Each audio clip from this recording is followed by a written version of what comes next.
News Headlines is presented by Calvo's Insurance, serving Guam for 80 years. And brought to you by Matson and the Adahi Tanu program. Cars Plus, reminding you to put your phone down while driving. Distractions won't get you there. Heads up, Guam. IP&E, fueling excellence. McDonald's of Guam, I'm loving it. And King's Restaurants, always open, always local, and serving up favorites for over 40 years.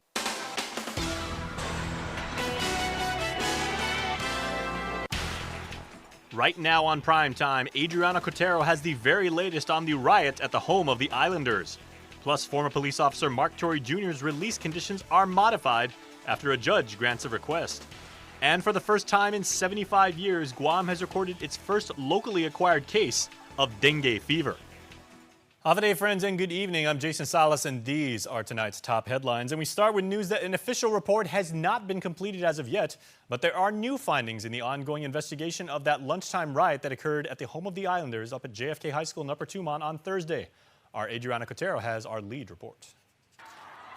Video that circulated social media of the chaos that was captured during JFK High School's lunch period yesterday. At 11:40 a.m., the Guam Department of Education placed the school on lockdown after a riot broke out in the cafeteria.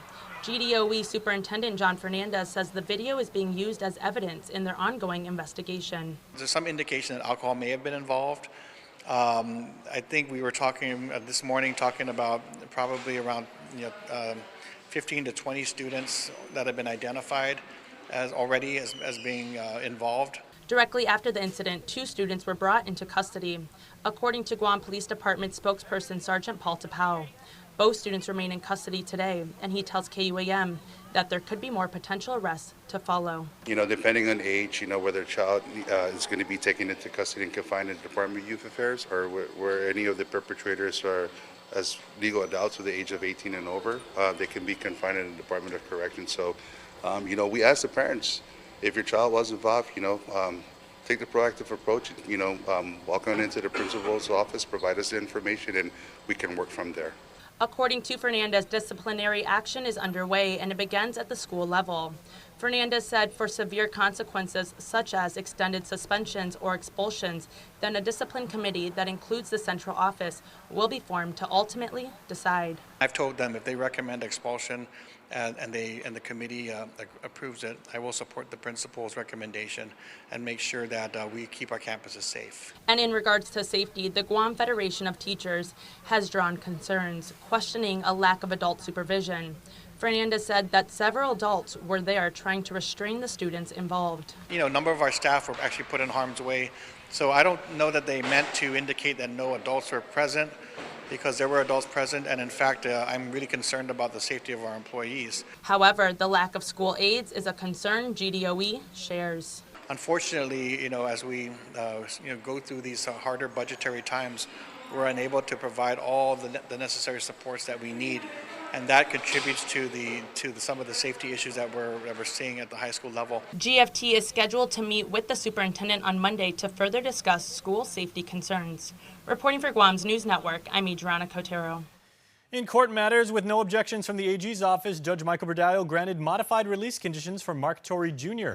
The former police officer is being retried for the 2015 shooting death of fellow cop Albert Piolo.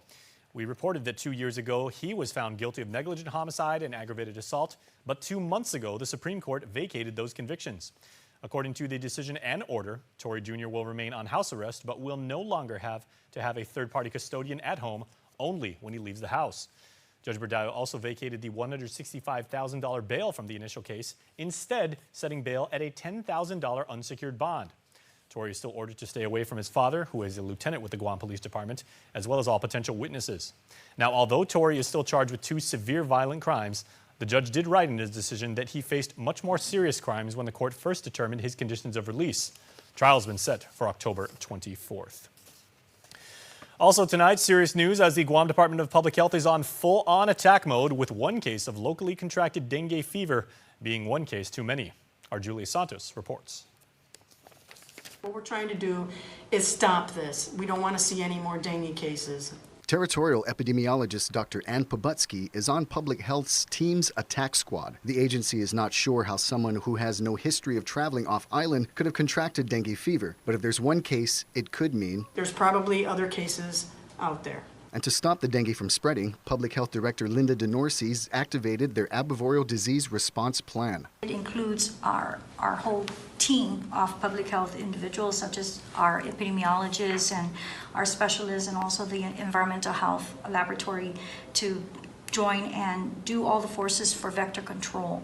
And we really want to eradicate it, and we want to fumigate these areas that are highly at risk for the mosquito transmission. Tom Nadeau is Public Health's Chief Environmental Health Officer. He says the Division of Environmental Health has been responding to the recent case through education, surveillance, and control. We've been disseminating information about how to protect oneself from mosquito bites, whether that's through use of insect repellent or wearing a long sleeve shirt, long pants, to just essentially protect themselves from being bit by mosquitoes. Nadeau says the public should clear their yards from any debris that may collect water, but aside from what you can do at home, his team has also been out capturing adult and larvae mosquitoes to identify them, but so far they haven't found anything unusual. Additionally, his team is heightening control by possibly resorting to spraying the area of interest to knock out adult mosquitoes in an effort to prevent future transmission of the disease. Bottom line, DeNorcy says everyone should be alert. This is not just a public health issue, this is a community-wide issue, and we need the community's help. As we reported, this is the first case of locally contracted dengue fever in Guam in over 7 decades. Reporting for Guam's News Network, I'm Julius Santos. All right, Julius, thanks so much. Well, an online petition, friends, is drawing hundreds of supporters who are calling for a choice in GovGuam's health insurance provider. This follows the announcement this week that the incumbent carriers have been replaced by new vendor Aetna, administered locally by Netcare. Longtime vendor Calvo Select Care said earlier this week it has been flooded with concerns raised by its own members with the petition seeking to amend a law passed by the previous legislature mandating that the governor pick the single lowest cost option. Select Care Administrator Frank Campillo says GovGuam should consider the federal government's policy, which does allow employees more options and is a lot less of a tedious process. Here's his thoughts on the future of insurance for GovGuam. What we suggested to the government of Guam is, look, qualify the offerors once. It wouldn't matter whether it's 1 or 20. Just put a ceiling on what you're willing to pay for the single, the couple, and the family on both the active and the retired employees. Adjusted for inflation, and the process will be simplified rather than the process that we have today. Select Care has been providing its members with information about the transition, which of course happens on October 1st. The company's been GovGuam's primary health insurer for the past 18 years. In other news tonight, those who have been waiting for their tax refunds fortunately won't have to wait much longer. Some $70 million in Section 30 money has been deposited in GovGuam's general fund account, with Adelup saying paying refunds is their top priority. Nestor Locanto has more. The reimbursement of taxes collected from federal employees in Guam means the government is suddenly flush with cash. Lieutenant Governor Joshua Tenorio says checks will be in the mail. We have a whole bunch of things processed, I think, up to April, so I would expect that you're going to see a big volume of returns in the mailboxes in the next week or so. In announcing the payouts, Adelup also took a swipe at a new bill by Congressman Michael San Nicolas, the Tax Refund Responsibility Act, saying it was not needed. The bill would amend the Organic Act to require GovGuam to pay refunds within 3 months. But Tenorio questions why we should allow the federal government to impose on local leaders how money should be spent. This kind of action where you would go and amend the Organic Act to have a mandate on our local government without the request or decision-making by locally affected leaders, I think it's clearly is it's a little controversial. It kind of reeks of in line with the colonial status. He says San Nicolas's efforts might be better spent getting the federal government to pay for $70 million in earned income tax credits. The amount has been growing each year and comes directly out of local coffers. I think that if the strategy, the outcome, what we're looking for is very fast ways to get people their tax returns, the biggest contribution he could make is funding the EITC, which is a federal mandate by the U.S. Congress, which he's a part of. For Guam's News Network, I'm Nestor Locanto. Now, speaking of tax refunds, you know what we're going to say here, because Refunds, along with the Department of Administration, announced that next week they'll mail out over 480 tax refunds, totaling some $1.3 million. This covers error-free tax returns filed on or before February 21st. Once more, if you missed that, 487 tax refunds totaling about $1.3 million to be covering those returns that were filed by on or before February 21st. Go to KUAM.com if you would like to see and share that story. Well, please stay tuned. More news is coming up on Primetime right after this.